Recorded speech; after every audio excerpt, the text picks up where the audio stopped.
আমাদের এই বিশাল সৌরজগতের সবচেয়ে বড় গ্রহ হলো জুপিটার, যেটা প্রায় 1300 পৃথিবীর সমান বড়। সবচেয়ে আশ্চর্যের ব্যাপার হলো এই জুপিটার গ্রহে আমাদের পৃথিবীর মতো এরকম সারফেস, নদী নালা, সাগর, মাটি, জঙ্গল কোনো কিছুই নেই। এই বিশাল গ্রহটা হিলিয়াম, হাইড্রোজেন এবং অন্যান্য গ্যাসে পরিপূর্ণ এবং এই জন্য এটাকে বলা হয় দ্য গ্যাস জায়ান্ট। সবচেয়ে ভয়ঙ্কর ব্যাপার হলো এর ডায়ামিটার, অর্থাৎ আপনি যদি পৃথিবীতে আপনার পায়ের নিচে মাটি খুঁড়তে খুঁড়তে খুঁড়তে খুঁড়তে যেতে থাকেন, তাহলে প্রায় 12,000-এর কিছু বেশি কিলোমিটার যাওয়ার পর আপনি পৃথিবীর অন্য পাশ দিয়ে গিয়ে বেরোয় যাবেন। কিন্তু এই বিশাল জুপিটার গ্রহের এক জায়গা থেকে আরেক জায়গা দিয়ে সেন্টার ভেদ করে বেরোতে গিয়ে আপনাকে প্রায় 1,43,000 কিলোমিটার পথ পাড়ি দিতে হবে। সৌরজগতের 8টা গ্রহের অবস্থানের ক্ষেত্র বিবেচনা করে এই গ্রহটা আছে 5ম জায়গায় এবং আমাদের প্রতিবেশী হিসাবে এর এভারেজ দূরত্ব হচ্ছে প্রায় 778 মিলিয়ন কিলোমিটার। অর্থাৎ আপনি যদি কোনো একদিন এই পৃথিবী থেকে সেই জুপিটারে ঘুরতে যাওয়ার জন্য কোনো একটা রকেট নিয়ে ঘন্টায় 30,000 কিলোমিটার বেগে নন স্টপ ছুটে যান, তারপরেও আপনার প্রায় 26,000 ঘন্টা অর্থাৎ 3 বছরের মতো সময় লাগবে এই পৃথিবী থেকে আমাদের প্রতিবেশী 778 মিলিয়ন কিলোমিটার দূরের জুপিটারে পৌঁছাইতে।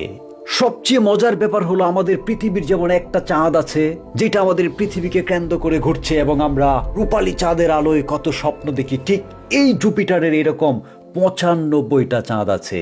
এর মধ্যে বিখ্যাত চাঁদগুলোর মধ্যে যেমন গ্যানিমিড, ক্যালিস্টো, লো, ইউরোপা, এই সবগুলো প্রায় আমাদের চাঁদের মতোই এই বিশাল জুপিটারকে প্রদক্ষিণ করছে।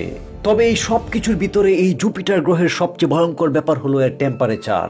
এই গ্রহটার উপরিভাগের লেয়ারগুলোর টেম্পারেচার প্রায় -60 ডিগ্রি, যেটা আমাদের পৃথিবীর সবচেয়ে ঠান্ডা জায়গা সেই নর্থ পোল কিংবা অ্যান্টার্কটিকার চেয়ে অনেক কম। তবে ভয়ঙ্কর ব্যাপার হলো আমাদের পৃথিবীর সেন্টার বা কেন্দ্রটা প্রায় 6,000 ডিগ্রি সেলসিয়াস তাপমাত্রায় টকবক করে জ্বলছে এবং আমাদের যে বিশাল সূর্য, সেই সূর্যটার উপরিভাগের তাপমাত্রা প্রায় 6,000 ডিগ্রি সেলসিয়াস। কিন্তু তার চেয়েও অবিশ্বাস্য ভয়ঙ্কর হলো এই জুপিটারের সেন্টারটা প্রায় 24,000 ডিগ্রি সেলসিয়াস তাপমাত্রায় টকবক টকবক করে জ্বলছে।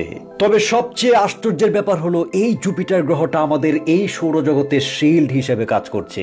বিশেষ করে আমাদের পৃথিবীর জন্য এই জুপিটার গ্রহটা এক বিরাট বন্ধু।